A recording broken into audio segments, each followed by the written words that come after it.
அன்பு ஒரு முதலீடு. எவ்வளவு போடுகிறோமோ அவ்வளவு வட்டியோடு திரும்பப் பெறலாம். நல்வாழ்வு வாழ மட்டும் நாம் அறத்துடன் வாழ்ந்தால் போதாது, நல்ல மரணம் அடையும் அறவழியில் செல்ல வேண்டும். நன்றாக கட்டப்பட்ட வீட்டில் மலரில் நுழைவதில்லை.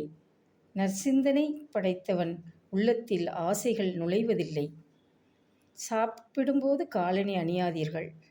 நோயின்றி வாழ பகலில் உறங்க வேண்டாம். வீண் பேச்சு கூடாது.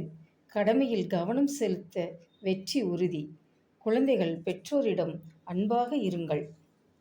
மிக பெரிய சாதனைகள் சாதிக்கப்படுவது வலிமையினால் அல்ல, விடாமுயற்சியினால்தான். நல்ல கொள்கையில் உறுதியாக இருங்கள்.